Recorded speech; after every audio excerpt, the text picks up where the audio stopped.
राम राम जी सभी भाई बहनों को राम राम। मैं हूं बाबा रामदास और आप देख रहे हैं स्लो जिंदगी और बाबा की खरी खोटी, दो चैनल। मेरे साथ हैं भाई रंजित त्रिपाठी जी, मैकेनिकल इंजीनियर। नमस्कार, जय श्री राम। सर, मैंने सुना है बहुत ही बुरा समाचार है। मोदी ने फिर देश बेच दिया है, अडानी अंबानी को, टाटा बिरला को। मतलब ये तो देशों बेच खाएगा मोदी सब। मतलब ये देश चल ही रहा है टाटा बिरला अडानी और अंबानी के लिए। मैंने सुना फिर देश बेच दिया है मोदी ने। वो राफेल का चेचिस बनेगा अब और टाटा बनाएंगे। मतलब राफेल खरीदा ही था टाटा को प्रॉफिट पहुंचाने के लिए, ऐसा आरोप लग रहा है। राहुल जी कल से जो है उनको उल्टी दस्त, बवासीर सब उभर आई होगी पक्का। क्योंकि टाटा को अगर कुछ काम मिल गया तो राहुल जी तो भूत खेलने लगेंगे। मैं दर्शकों को बता दूं, भूत खेलना किसी कहते हैं हिस्टीरिया। देखा, औरतों में हिस्टीरिया की एक बीमारी होती है। तांत्रिकों के पास उनको ले जाते हैं, सब वहां बैठ के ना ऐसे ऐसे करके भूत खेलती है अपना झोटा फैला के। फिर तांत्रिक जो है उनको मिर्चा उर्चा सुंघाता है, झाड़ू वाड़ू से पीटता है, तब जाके वो एक आध डेढ़ घंटा में शांत होती है। उसको हमारा कहते हैं भूत खेलना। तो राहुल जी तो सर भूत खेलने लगेंगे अगर टाटा जो है राफेल का चेचिस बन रहा है। मैंने तो चेचिस, हमारे यहाँ यूपी में जो चेसिस होती है ना गाड़ी की, जिसपे ट्रक बस कसाता है, उसको हम लोग यूपी में चेचिस बोलता है। तो राफेल का चेचिस सर अब टाटा बनाएगा इंडिया में, क्या खबर है? जी जी बाबा जी, नमस्कार और सारे दर्शकों को नमस्कार। देखिए, टाटा की ये कंपनी है टाटा एडवांस सिस्टम्स लिमिटेड, जो कि जी डिफेंस के एरिया में और एरोस्पेस के एरिया में काम करती है और काफी सालों से काम कर रही है। और ये कंपनी ने जो है ना, दासो जो कंपनी है फ्रांस की, दासो दासो इस पेरेंट कंपनी है जिसका ब्रांड है रफाल। ठीक अच्छा। है। तो दासो एविएशन जो है ना, उसके साथ में उसका एक एग्रीमेंट हुआ है अरे कि वही ना जिसको हम लोग डसॉल्ट पढ़ते हैं, जिस हाँ फ्रेंच में है हाँ वो, इसलिए। पर आप सर ज्यादा एडवांस आदमी, आप दातो बोलते हैं, हम लोग देसी आदमी भोजपुरी में उसको डसॉल्ट बोलता है। हाँ, उसको दसौल बोलते हैं यहाँ पे, लेकिन फ्रेंच हाँ। जो दासो है। और अच्छा। राफेल नहीं है, राफाल अच्छा है। राफा, अरे सर। तो तो क्या होता है कि वो उसका जो दासो उसकी जो है वो पेरेंट कंपनी है और रफाल उसका ब्रांड है जो उसे बनाती है। दासो की और भी जो उसके पार्टनर कंपनी है, जिसको बोला जाता है थालेस कम्युनिकेशंस है। एक और है साफरान, जो इंजन्स बनाती है हेलीकॉप्टर्स के और जहाज के, जेट इंजन, जेट के स्पेशली स्पेशलाइज्ड हैं। और वो दासो के साथ सब लोग मिलकर कंपनी, सब लोग मिल करके वो रफाल बनाते हैं। तो क्या हुआ है कि जो दासो एविएशन है उसने टाटा एडवांस सिस्टम के साथ में एक कोलेबोरेशन किया है कि हैदराबाद में वो लोग एक फैक्ट्री बनाएगी टाटा। और उस फैक्ट्री में दासो का जो फ्यूजलाज, जिसको फ्यूजलाज माने जो कि एयरक्राफ्ट की पूरी जो बॉडी होती है, मेन बॉडी होती है, जिसको कि हार्ड मेन बॉडी बनाने के बाद ही सारी चीजों का इंटीग्रेशन चालू होता है। चाहे वो कम्युनिकेशन सिस्टम्स हो, चाहे वो उसके सारे एवियोनिक्स के जितनी भी चीजें, वो सब। तो वो मेन जो फ्यूजलाज है वो टाटा बनाएगी हैदराबाद में। हैदराबाद की उनमें उनकी अपनी एक बहुत बड़ी प्रेमाइसिस है। और अगर जरूरत पड़ेगी तो और जगह ले लेगी, तो वहां पे ये दासों का ये पूरा का पूरा वो चालू होगा। ऑलरेडी साफरान जो है वो इंडिया में कई कई कंपनीज के साथ में कोलेबोरेशन कर चुका है अलग अलग पार्ट बनाने के लिए। जैसे कि एग्जांपल के तौर पे, फॉर एग्जांपल जैसे हीरो मोटरसाइकिल बनाती है, तो बहुत सारे उसके आसपास में एंसिलरी यूनिट हैं, दूर भी हैं। वो बहुत चीजें उनसे ले करके फिर, क्योंकि हर चीज का प्रोडक्शन एक जगह पॉसिबल नहीं है। उसी तरह से जो साफरान ने इंडिया में कई कोलेबोरेशन किए हुए हैं। एक कोलेबोरेशन तो हमारे लखनऊ की ये कंपनी के साथ में हुआ है, वहां पे भी वो कुछ पार्ट्स बनाते हैं साफरान के और साफरान को देते हैं। तो उसी तरह से थालेस और साफरान के अपने अलग कोलेबोरेशन भी हैं रिलायंस के साथ, जो नागपुर के मिहान फैक्ट्री में उनके बहुत सारी चीजें वो बनाते हैं। तो अब ये टाटा ने जो है दासों के साथ किया, इसका मतलब कि मैक्सिमम अब ये मान के चलिए कि मेरी जो कैलकुलेशन है उसके से 68 to 72% of the total Rafale will be manufactured in India, India में बने। तो ये तो जो है, जो कि कल कोलेबोरेशन की जो न्यूज सामने आई है। लेकिन अगर आप चाहें तो मैं दर्शकों को थोड़ा सा और बता दूं जो लोगों को मालूम नहीं है। जी टाटा जो एडवांस सिस्टम्स लिमिटेड एक बड़ी छुपी कंपनी है। टाटा एविएशन ने बहुत सारे कोलेबोरेशन किए हुए हैं, मतलब टाटा इस एडवांस सिस्टम्स लिमिटेड ने। एक तो इनका कोलेबोरेशन है बहुत बड़ा, जिसको बोलते हैं डीआरडीओ के साथ में, टीओटी पे काम करती है। टीओटी, डीआरडीओ का एक डिपार्टमेंट है टीओटी, ट्रांसफर ऑफ टेक्नोलॉजी।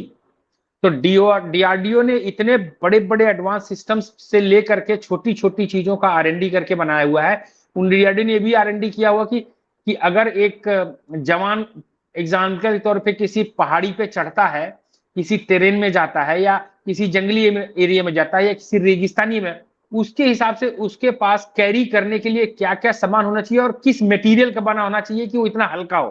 तो पानी के बोतल किस मटेरियल का होना चाहिए, मतलब कि बड़ा पानी का बोतल हो लेकिन उसका वजन बहुत हल्का हो और टेम्परेचर उसका लंबे समय तक मेंटेन करके रखे। इस टाइप का भी रिसर्च होते हैं। किस टाइप का जूस होना चाहिए कि शायद 10 ml पीने पे ही उसको एनर्जी आ जाए, नो। किस टाइप का भोजन होना चाहिए कि वो एक चम्मच खाए और उसको पूरी एनर्जी आ जाए। ये सारी चीजें आरएनडी के साथ में बहुत हाईटेक। तो टाटा की ट्रांसफर ऑफ टेक्नोलॉजी में कई सालों से रडार सिस्टम्स बन रहे हैं जो हमारी नेवी यूज करती है।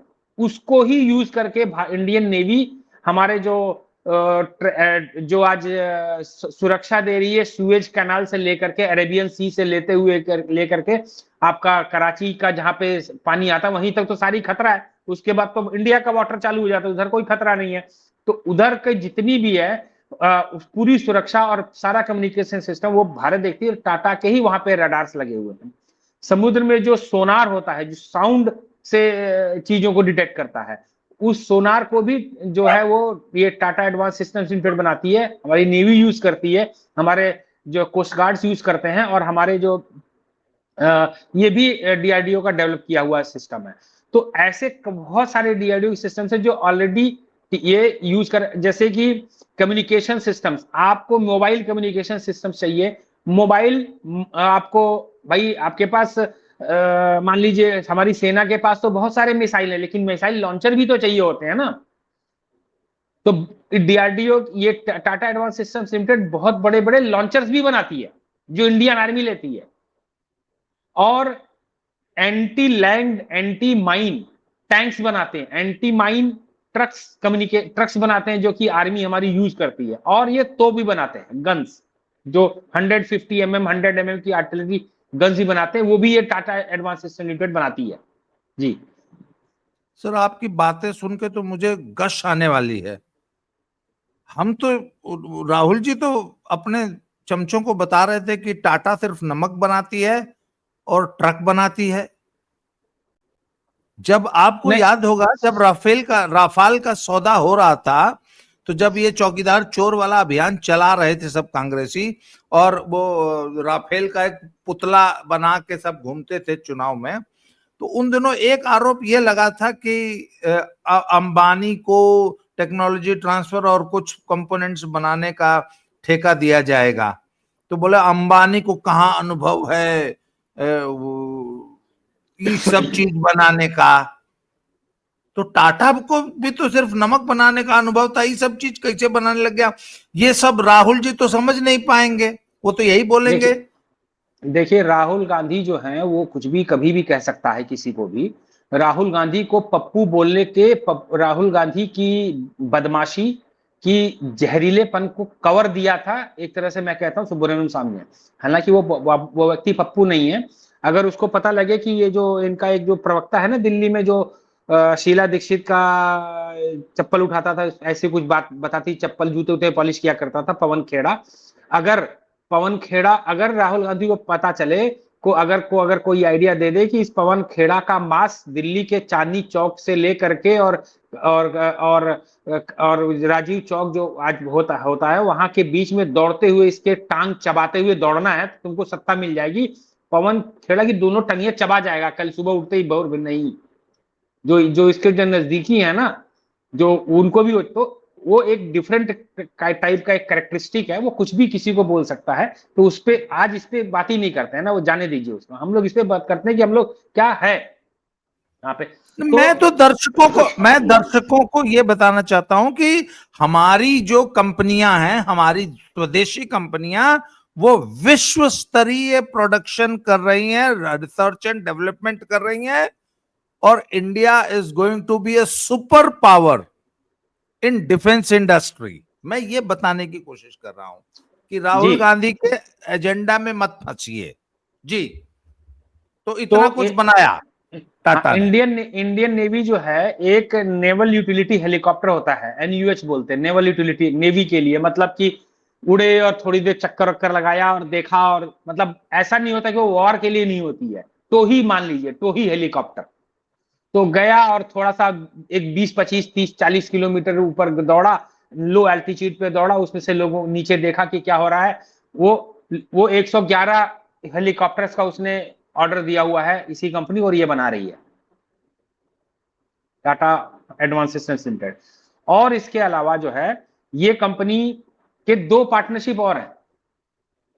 एक पार्टनरशिप इसकी है एयरबस के साथ में। एयरबस के एयरबस का C295 एरोप्लेन है, जो कि इंडियन एयरफोर्स यूज करती है, उसको यही बनाती है, वो अपना हैदराबाद में। यहाँ पे सब चीज एयरबस का से आता है, मेन वो फ्यूजलॉज जो ये बनाती है, और चीजें इंटीग्रेशन भी करते हैं, इंजन आता है, ये सब पूरा इंटीग्रेशन करके बना के ज्वाइन करके Indian army, Indian air force use करती है। और इस जहाज का यूज होता है मालवाहक जहाज के रूप में, एयरबस C295। ये छोटे मालवाहक जहाज होते हैं, फटाफट, जैसे बड़ा जो ग्लोब मास्टर है उसके जैसा नहीं कि ट्रक के ट्रक ला दे, इसमें भाई छोटे सामान भी तो जाएंगे ना। अरे एक काम करो, 400 किलो ये उठा के लाना है, इस जहाज से वहां पहुंचाना है ना, या बहुत सारे हमारे सैनिक को भी पहुंचाना है, फटाफट लेकर के जाओ। तो ये जहाज इस तरह से यूज होता है।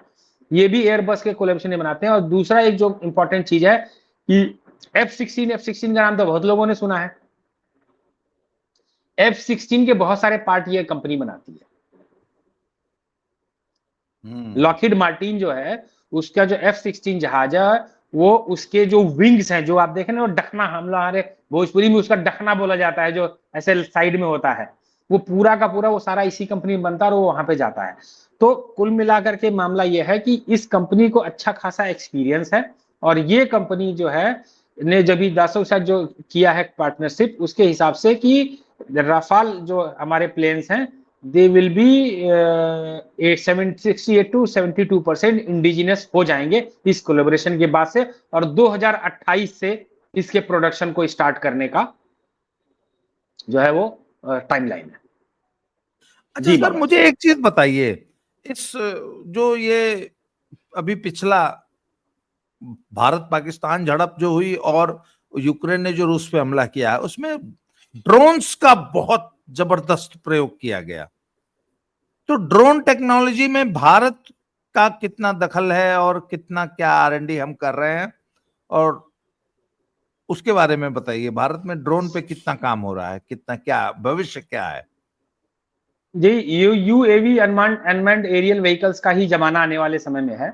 मैं एक हमारे बहुत वरिष्ठ एयरफोर्स के अधिकारी को सुन रहा था एक जगह पे, तो उन्होंने बोला था कि the last pilot has already born.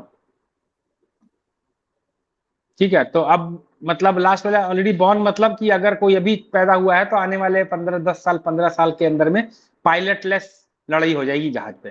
तो अनमैन्ड एरियल व्हीकल चाहे ड्रोन से लेकर के बड़े जहाज तक हो, उस पे काम हो रहा है। हमारे देश में भी ड्रोन्स बन रहे हैं, जिसको लेकर के लोग बहुत गाली देते हैं।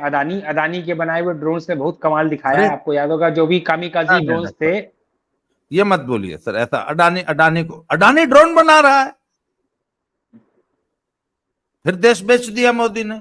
अडानी तो ड्रोन बनवा रहा है।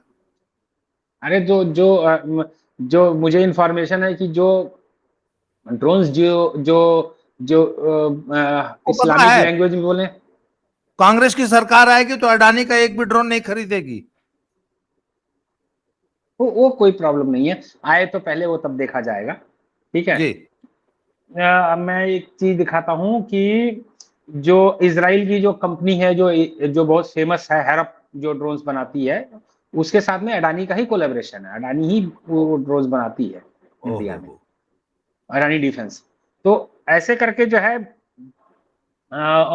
जो अभी जो यहाँ पे जो यूज हुए हैं, यहाँ इसमें क्या नाम है, हमारे जो ऑपरेशन सिंदूर में बहुत सारे ड्रोन जो है वो इसी कंपनी के बनाए हुए जो है ड्रोन्स यूज किया है, देसी ड्रोन्स। तो इसलिए हमारे एक तो अभी 2022 में नागपुर में ड्रोन्स बनाने की कंपनी हमारे मोदी जी ने जो है उसको इनॉग्रेशन किया था, ड्रोन बन रही है। बहुत हमारे यहाँ पे ड्रोन पे काम चल रहे हैं, हर तरह के ड्रोन पे काम चल रहे हैं, छोटे से अभी हमारे पास, आप देखिए मैं बताता हूँ कि अगर आप यूरोप की पूरी चीजें समझें तो फ्रांस एक ऐसा कंट्री है जो खाली बड़ी चीजें बनाने के लिए जाना जाता है। आप एयरबस, दासो, है ना, न्यूक्लियर रिएक्टर्स, आप छोटी इंजीनियरिंग में आपको अब फ्रांस को नहीं पाएंगे, समझ रहे बात को। उसके लिए आपको जाना पड़ेगा Germany, Netherlands, UK, Denmark, Sweden, इन जगहों पे जो होता है वो होती है। तो उसी तरह से अगर आप इंडिया में देखेंगे जो छोटे ड्रोन होते हैं जो फोटो शादी ब्याह में ऊपर उड़ते हैं, फोटो लेते हैं, वो कोई बना नहीं रहा इंडिया में। तो सीधे चाइना से इंपोर्ट करते हैं, 4, 5, 10 हजार का अमेजन से लोग ऑनलाइन लेते हैं और काम चालू कर देते हैं। लेकिन जो एरियल वारफेयर वाले जो ड्रोन्स हैं वो हम खुद बनाते हैं, हमारे बन रहे हैं, या तो किसी कोलैबोरेशन में या अपने आप। बैंगलोर में तो एक कंपनी है जो कि राइफल्स बना रही है, ऐसे राइफल्स बना रही है जिसने जब उसको यूज किया आर्मी ने तो उन्होंने हैरान रह गए कि ये जो है हम जो परंपरागत जो राइफल्स यूज करते हैं उससे हल्की हैं, उसकी मारक क्षमता 800 मीटर है, और ये बैंगलोर वाले लोकल बनाने वाले राइफल की 1 किलोमीटर है, चलने में लेकर के आसान। मतलब वजन तो 10-10, 5-5 ग्राम मायने रखेगा ना जब आप कॉम्बैट में होंगे। तो सोचिए कि वो उससे वजन में भी कम है और उसकी मारक क्षमता भी ज्यादा है। अगर ये एक बार में अगर ये 100 राउंड बुलेट फायर करती तो 200 राउंड बुलेट फायर कर रही है। भाई एक क्षमता होता है ना राइफल का कि उतने बुलेट फायर करने के बाद में आपको अंदर के कुछ कंपोनेंट उसके चेंज करने हैं, वो ट्रेंड होते हैं हमारे राइफल मैन और सिपाही की, फटाफट चेंज किया, नया पार्ट डाला, दोबारा वो है चालू कर दिया। वो आप कहाँ इंपोर्टेड राइफल पे 100 फायर पे 100 शॉट्स पे आपको बदलना पड़ रहा है, उसमें 200 शॉट बदलना पड़ रहा है। तो हमारे यहाँ पे टेक्नोलॉजी में लोग बुद्धू नहीं है, लोग काम कर रहे हैं। इंपॉर्टेंट चीज है कि ये सारी चीजें जितनी भी डेवलप होती हैं, इन सबके डेवलप होने के पीछे मल्टी इंजीनियरिंग नॉलेज की जरूरत होती है। Material science is a very important engineering. मैं तो हमेशा से लोगों को बोलता हूं कि अगर मटेरियल साइंस साइंटिस्ट आपके पास अच्छा है तभी आप कुछ बना पाओगे, नहीं तो आप कुछ नहीं बना पाओगे। Material scientist is very important. जी, मैं एक दर्शकों को एक बात बताना चाहता हूं। मैं हिमाचल में रहता हूं, घूमता हूं बहुत ज्यादा। हिमाचल की खेती में एक बहुत बड़ा चैलेंज ये आ रहा है कि एक तो लेबर नहीं मिलती हिमाचल में, और क्या है कि सड़कों से बहुत दूर 2-2, 3-3 किलोमीटर ऊपर पहाड़ पे सेबों के बागान है। अब मान लीजिए आपका सेब किसान का टूटा तो पेटियों में भर के मैनुअल लेबर के थ्रू उसको रोड तक लाया जाता है। तो मुझे हमारे एक किसान मित्र बता रहे थे कि ऐसे ड्रोन्स मार्केट में ऑलरेडी अवेलेबल हैं जो कि 40 किलो की सेब की पेटी उठा के 1-1.5 मिनट में जो है वो खेत बागान से उठा के वो जहां रोड तक पहुंचा देता है। अब उस ड्रोन को खरीदने की क्षमता एक आम किसान में तो होगी नहीं।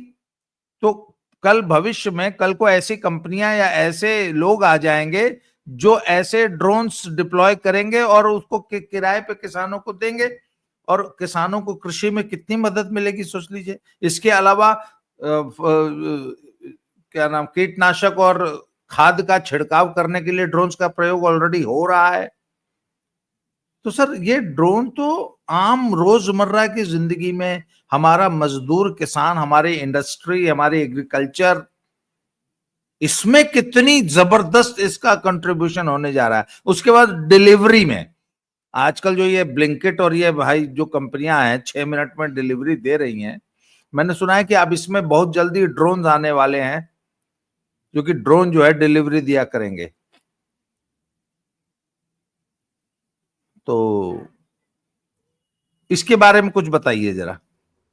देखिए ड्रोन टेक्नोलॉजी के यूसेज तो बहुत ज्यादा हैं, आपने तो इतने सारे बताए, बहुत सारे चीज, अब इनमें थोड़ा रेगुलेशन और सेफ्टी का भी इशू आएगा, है जी। ना।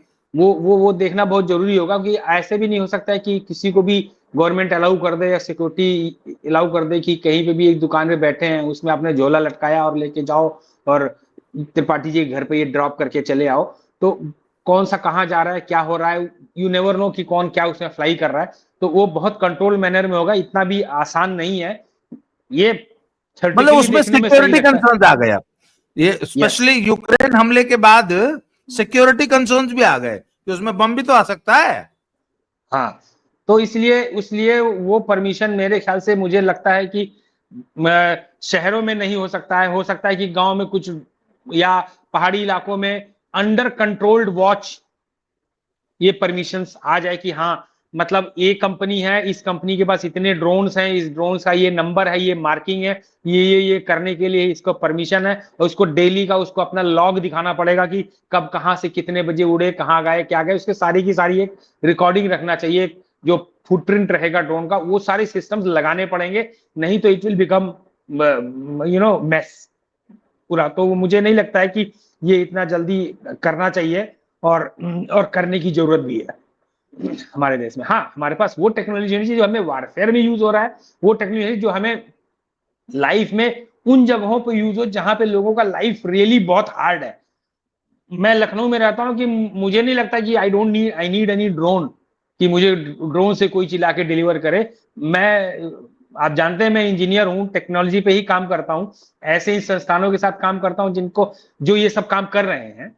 लेकिन मैं आई बी हैप्पी कि मुझे कोई मैनुअल ला करके दे जाए, या मैं दुकान पे जा करके ले लूं सामान, या ऑनलाइन भी आ रहा है तो कोई लेकर के, ड्रोन नहीं लेकर के, क्योंकि मैं इस शहर में चारों तरफ छत के ऊपर में ड्रोन्स का जंजाल आई विल नॉट लाइक।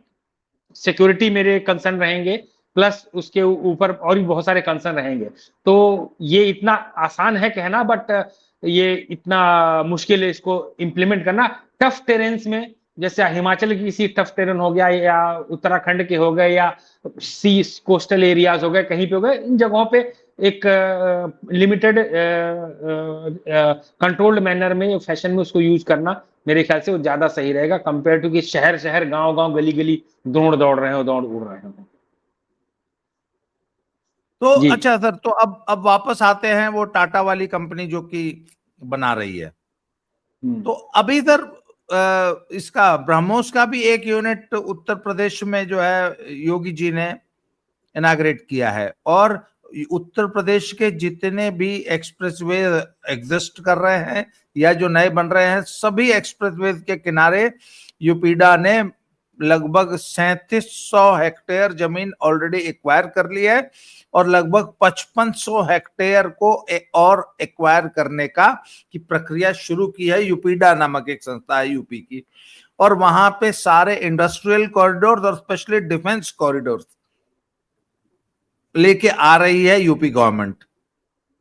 जी। आप भी इसी क्षेत्र में काम कर रहे हैं, डिफेंस जी। इंडस्ट्री में आपका भी। जी। तो आप भविष्य क्या देख रहे हैं उत्तर प्रदेश जैसे राज्यों का, जो कि प्रोएक्टिव होके अपने यहाँ इंडस्ट्रियलाइजेशन और इंफ्रास्ट्रक्चर डेवलप कर रही हैं, एक्सप्रेसवे बना रही हैं। मैं तो बाबा जी, जो इंडस्ट्री जो डेवलप हो रही है उसकी वजह से जो उत्तर प्रदेश में जो रोजगार आएंगी, जॉब आएंगी और इकोनॉमी बढ़ेगी, ये सारी तो कोई भी डिस्कशन कर लेगा और कोई भी इसको बता देगा। यस, 5 जी। इंडस्ट्री आ गई, 5,000 लोग को नौकरी मिल गई, इतने डिस्ट्रीब्यूटर बन गए, उनको काम मिल गया, इतने रिटेलर के दुकान पे आ गए, और ट्रांसपोर्टर, मतलब ऑल दीज आर इंटरलिंक्ड। मैं इसको दूसरे तरीके से देख रहा हूँ कि इन सेक्टर्स में, हाई टेक्नोलॉजी सेंटर्स में, कि खास करके डिफेंस जैसी, मैन्युफैक्चरिंग, कम्युनिकेशन, एक मेडिकल पार्क बना है यूपी में, आपको मालूम होना चाहिए, मेडिकल पार्क बना है उत्तर प्रदेश में।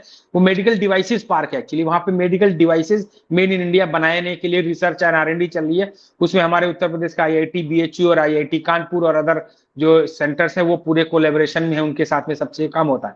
तो मैं ये देखता हूं कि अगर मान लीजिए कि कोई फॉर एग्जांपल जैसे हमारे यहाँ पे यही आया है, और खुर्जा का जैसे बोइंग में एक सेंटर आया है, तो आने वाले समय में यू नेवर नो की और क्या आएगा। एक तोप बनाने वाली कंपनी भी आ रही है, एक राइफल बनाने की कई कंपनी ऑलरेडी यहाँ पे चल रही हैं। तो जैसा मैंने कहा है कि कोई भी चीज को, ये चीजों को मैन्युफैक्चर करने के लिए साइंस की हर ब्रांच इन्वॉल्व होती है। तो मैं तो कहता हूं कि उत्तर प्रदेश में जो स्टूडेंट्स हैं उनके लिए बहुत बड़ी अपॉर्चुनिटी है कि any branch of science is very helpful to you. चाहे आप केमिस्ट्री पढ़ रहे हो, फिजिक्स पढ़ रहे हो, अप्लाइड जियोलॉजी पढ़ रहे हो, मेटलर्जिकल साइंस पढ़ रहे हो, मटेरियल साइंस पढ़ रहे हो, सिविल इंजीनियरिंग पढ़ रहे हो, या आप केमिकल इंजीनियरिंग पढ़ रहे हो, आप मतलब any branch of the science, any branch of the technology, क्योंकि इसमें सबका प्रयोग होता है। अब आप देखिए कि जो एयरक्राफ्ट जो है या जो मिसाइल है, मतलब मिसाइल में आप कौन सा किस चीज का खोखा बनाएंगे? स्टील का खोखा तो मिसाइल में बनेगा नहीं, क्योंकि स्टील इज वेरी हैवी, आपको दूर उड़ाना है, सुपरसोनिक जेट स्पीड ले जानी है, 5 मार्क 7 मैक 10 मैक की बात हो रही है, उसमें अगर आप स्टील लगा देंगे तो हैवी कितना हो जाएगा। तो ऐसे मटेरियल्स के खोज करने पड़ेंगे जो हल्के हों लेकिन टफ हों, मजबूत हों। उसके लिए पूरी की पूरी केमिस्ट्री चाहिए, पूरी की पूरी मेटलर्जिकल इंजीनियरिंग जानना चाहिए, मटेरियल साइंस जानना चाहिए, तब जाकर के आप वो देंगे। फिर उसके बाद उसको बनाने के लिए इस पे किस टाइप की वेल्डिंग होगी, इस पे किस टाइप के कनेक्शंस लगेंगे, उसके लिए सारी की सारी एक आपकी वेल्डिंग इंजीनियरिंग, मैकेनिकल इंजीनियरिंग का जो पार्ट है वो आ जाती है। फिर उसके बाद में इसके जो डायनेमिक्स बनेंगे सारी चीजों के, वो कैसे रहेंगे, तो उसमें आपका पूरा एवियोनिक्स इंजीनियरिंग और एस्ट्रोफिजिक्स और मींस जो भी आपका फिजिक्स के डिफरेंट डिफरेंट ब्रांचेस हैं वो सभी। तो मैं तो कहता हूं कि उत्तर प्रदेश में ये सब आने से जो बच्चे जो पढ़ रहे हैं उनको साइंस के फील्ड में यहाँ पे बहुत अपॉर्चुनिटी मिलने वाली है। ऐसा नहीं है कि इंजीनियर को ही जॉब मिल जाएगा, आप देखिए साइंस वालों को यहाँ पे कितनी जरूरत होगी कि भाई this guy knows very good chemistry, he can find out कि ये मटेरियल मेरे लिए क्या है, ये मटेरियल कैसे यूज हो सकता है, इस मटेरियल के लिए मैं क्या कर सकता हूँ, या कोई नया मटेरियल हमारे लिए बना कर सकता है। तो ये मैं इस तरह से सोचता हूँ कि एजुकेशन फील्ड में भी बहुत ज्यादा होने वाला है। और ये कंपनीज आती भी तब आपके पास हैं, आपके स्टेट में और आपके शहर के आसपास, जब उनको पता रहता है कि इस टाइप का एजुकेशनल इंस्टीट्यूशंस आपके पास अवेलेबल है, इस टाइप के एजुकेशनल इंस्टीट्यूशन से ऐसे इंजीनियर्स, टेक्नोक्रेट, साइंटिस्ट निकल रहे हैं जो ये चीजें जानते हैं। तो हमारे पास आईआईटी कानपुर है, एनआईटी प्रयागराज है, आईआईटी बनारस है, एमएनआईटी ये आपका मालवीय इंजीनियरिंग कॉलेज है, एचबीटीआई है, लखनऊ में आईआईटी है, लॉट ऑफ इंजीनियरिंग कॉलेजेस। और इसमें से बहुत सारे प्राइवेट इंजीनियरिंग कॉलेज भी बहुत अच्छा कर रहे हैं, जो कि बहुत अच्छा कंप्यूटर साइंस और एआई में कर रहे हैं। इन सारे मशीनों का अल्टीमेटली बाद में आप जब आप अनमैन्ड एरियल व्हीकल चलाएंगे तो इसमें आपको एवियन के साथ में आपको आर्टिफिशियल इंटेलिजेंस भी चाहिए, आपको एक प्रोग्रामिंग भी चाहिए कि ये पूरे की पूरी डायरेक्शंस, हाइट, एल्टीट्यूड, लैटिट्यूड, ये सारी चीजों का एक पूरा एक प्रोग्राम बनेगा जो उसके अंदर में फीड होगा, वो कमांड लेगा। और ये सारी चीजें करने के लिए तो आप देखेंगे कि साइंस इंजीनियरिंग के किसी भी फील्ड में काम करने के लिए आपके पास एम्पल अपॉर्चुनिटीज है ये कंपनीज आने से। जी अच्छा, अब मुझे एक आपकी बात सुन के ना एक बड़ा इंपॉर्टेंट बात याद आई। आज से 10-20 साल पहले जब देश में प्राइवेट इंजीनियरिंग कॉलेजेस की बाढ़ आई थी, कपिल सिब्बल साहब जो शिक्षा मंत्री थे उन्होंने खोल दिया था सारा सेक्टर, तो बहुत से कुकुरमुत्ते की तरह इंजीनियरिंग कॉलेजेस खुले और बंद हो गए। हिमाचल में एक गांव है बनी, बंद हो भी रहे हैं, जो जो यूजलेस है वो बंद हो भी रहे हैं। तो सर हमारे पास सैकड़ों नहीं हजारों इंजीनियरिंग कॉलेजेस का इंफ्रास्ट्रक्चर बन के खड़ा है और घोस्ट टाउन बना हुआ है। जैसे मैं हिमाचल के गांव में बनी नाम के गांव में एक इंस्टीट्यूट हुआ करता था एमआईटी करके, एक जमाने में वहां 3000 स्टूडेंट पढ़ता था, वो बंद हो गया। अब जब एक नई वेव आई है, जब इतना कुछ इंडस्ट्रियलाइजेशन हो रहा है इतने इंपॉर्टेंट फील्ड्स में, तो आपको लगता है कि ये हमारा इंफ्रास्ट्रक्चर जो खंडहर बन रहा है, it can again be put to use, उसको वापस रिवाइव करने का माहौल बनेगा देश में? देखिए क्या होता है कि सिस्टम्स जो है ना वो सरकारें चलाती हैं, हमारे आपके जैसे लोग खाली अपने आइडियाज दे सकते हैं। मैं तो कहता हूं कि लखनऊ में मैं देखता हूं कि बहुत सारे बंद पड़े बिल्डिंग्स हैं, बहुत बंद पड़े हैं, गवर्नमेंट से लेकर के प्राइवेट सेक्टर के भी बंद पड़े हैं। इनको फ्लैटेड फैक्ट्री कॉम्प्लेक्स बना दो भाई। अगर मान लीजिए कि कोई एक इंस्टीट्यूट है, उसकी एक क्लासरूम अगर 200-250 स्क्वायर फीट से या 400 स्क्वायर फीट की है, उसको एक इंडस्ट्री बना दो, उसको एक किसी एंटरप्रेन्योर को दे दो कि भैया आप जाइए, इसके अंदर 5,000 रुपया महीना किराया दीजिए, और उस कॉम्प्लेक्स के अंदर में एक पब्लिक पार्टनरशिप मॉडल पे आप एक एक सेंट्रल फैसिलिटी लगा दीजिए।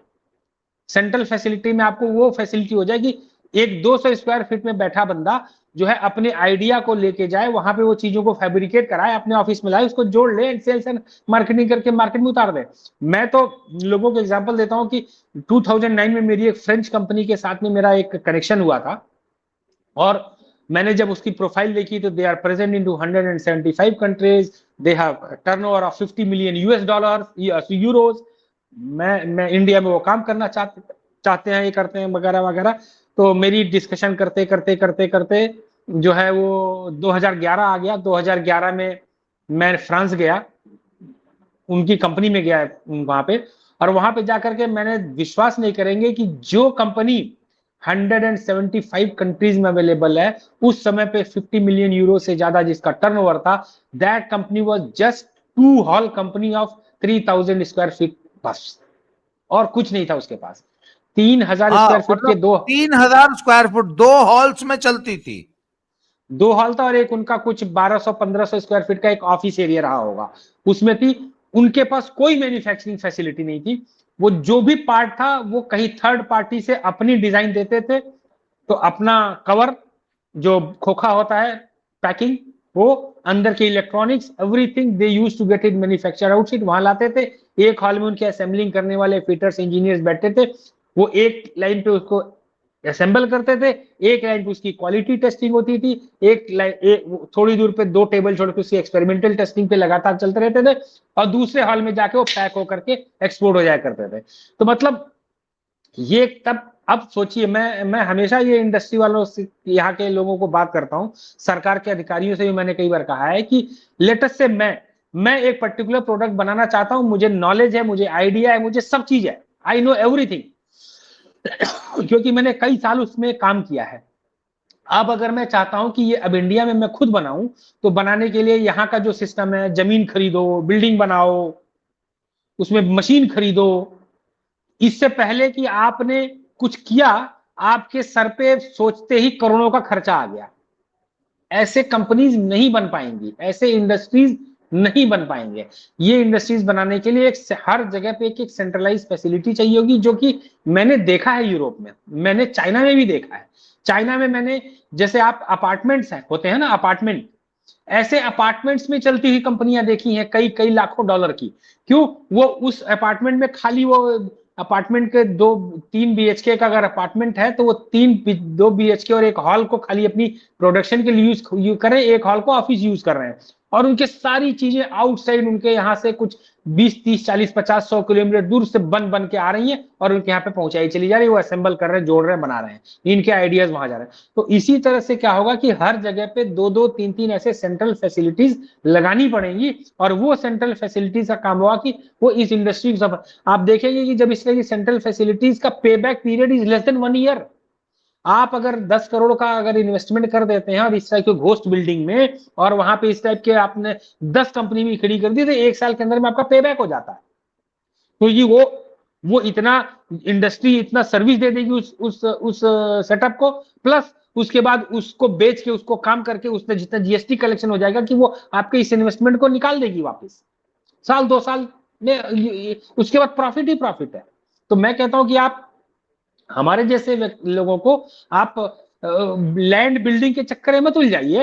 ये किसी घोषपड़ी बिल्डिंग में हमको जगह दे दीजिए, हम बनाना चालू कर देंगे, वी विल मेक इट।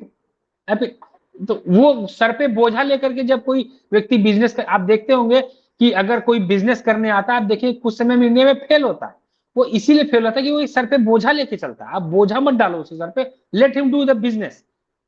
देखिए कैसे आगे बढ़ता है चीजें। जी बाबा। तो सर, कुल मिला के आपसे बात करके मुझे बड़ा, मतलब, ब्राइट फ्यूचर दिखाई दे रहा है देश का और देश के जी होनहार युवाओं का, कि जी अब जो माहौल बन रहा है देश में। और अच्छा, इस भारत पाक युद्ध के बाद जो माहौल बना है, इसने सर बहुत सारी चीजों को स्पीड अप कर दिया है, और बहुत सारी चीजें जो अब तक ढकी छुपी थी वो सामने आ गई। तो रंजय भाई, बड़ा बहुत ही मजेदार चर्चा रही, और देश निरंतर आगे बढ़ रहा है, और हमारा नेतृत्व देश की को भविष्य की जरूरतों के हिसाब से तैयार कर रहा है, हमारे युवाओं को तैयार कर रहा है, and we are doing a great job. और हमारा फ्यूचर बहुत ब्राइट है, और आपके जैसे जो युवा हैं वो हमारी नई पीढ़ी को एनकरेज कर रहे हैं। मैं आपको लगातार पिछले कई सालों से देख रहा हूं। तो सर, आपने आज चर्चा के लिए समय निकाला सुबह सुबह, इसके लिए मैं आपका बहुत आभारी हूं। बहुत बहुत धन्यवाद। और इसी तरह हमें एनलाइटन करते रहिए सर, क्योंकि बहुत सारी ऐसी चीजें हैं जो कि आम जनता को पता ही नहीं है। आम जनता तो आज भी उसको नून तेल लकड़ी और आईपीएल के विक्ट्री मार्च में ही उलझा के रखा गया है। उसको ये पता ही नहीं है कि देश में और भी कुछ हो रहा है, और भी बहुत सारी चीजें हैं सेलिब्रेट करने के लिए। असल में ये एक सेलिब्रेट करने का विषय था ना, कि जब देश हमारी डिफेंस इंडस्ट्री में इतने तेजी से आगे बढ़ रहा है, इसको सेलिब्रेट करने की जरूरत है। तो सर, बहुत बहुत धन्यवाद। जय श्री राम। अगले वीडियो में फिर किसी नए टॉपिक से आपसे चर्चा होगी, फिर दोबारा मिलते हैं sir. Thank you very much. जय हिंद, नमस्कार।